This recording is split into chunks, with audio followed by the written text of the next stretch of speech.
भूतिया गांव का मंदिर।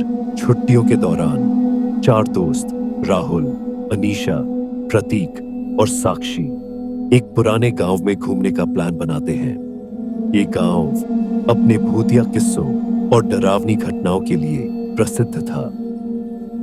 गांव पहुंचते ही उन्हें वहां के लोगों से एक पुराने मंदिर की कहानी सुनने को मिलती है, जिसे रात में कोई छूने की हिम्मत नहीं करता। लोग कहते हैं कि उस मंदिर में एक पुराने पुजारी की आत्मा भटकती है, जो कई साल पहले गांव के अभिशाप को रोकने के लिए खुद को बलिदान कर चुका था। मंदिर के बारे में सुनकर राहुल और उसके दोस्तों का जिज्ञासा बढ़ जाती है और वे सोचते हैं कि क्यों न रात में मंदिर जाकर इन बातों का सच जाने।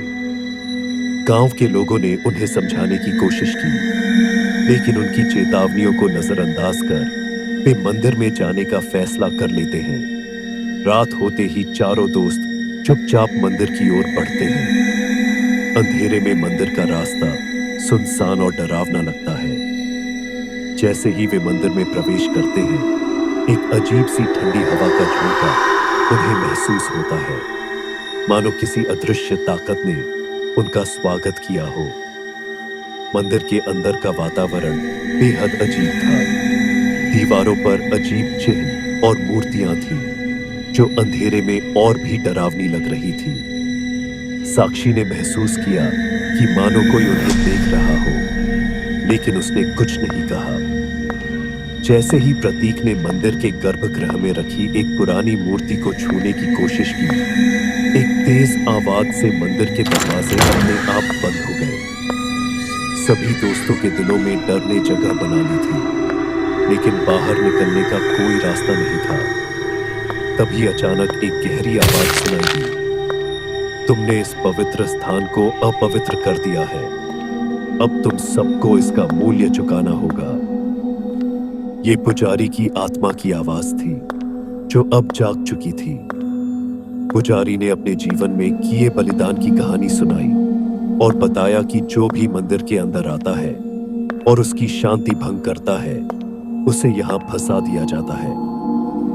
राहुल ने डरते डरते आत्मा से माफी मांगने की कोशिश की, लेकिन पुजारी की आत्मा असीम क्रोध से भरी हुई थी।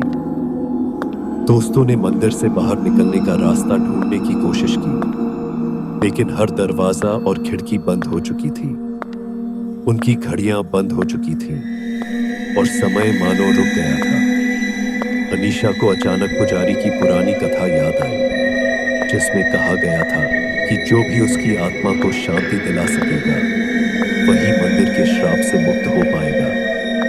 उसने अपने दोस्तों से कहा कि हमें पूजा करनी चाहिए और पुजारी से माफी मांगनी चाहिए। राहुल ने अपनी जकड़ी हुई सांसों के बीच मंत्र पढ़ना शुरू किया और सभी दोस्तों ने प्रार्थना की।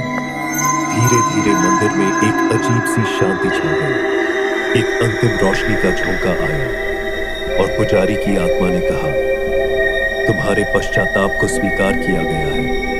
अब तुम इस स्थान से मुक्त हो सकते हो। दरवाजे धीरे धीरे खुल गए और चारों दोस्त हड़बड़ाते हुए बाहर निकल आए। सुबह की पहली किरण ने उन्हें एहसास दिलाया कि उन्होंने एक भयावह रात को कैसे पार किया था।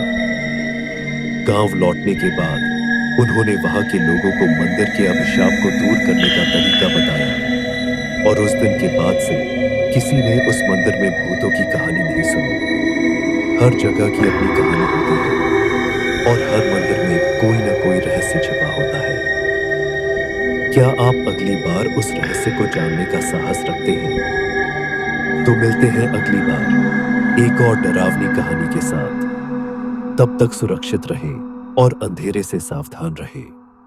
शुभ रात्रि और सदा चौकन्ना रहिए।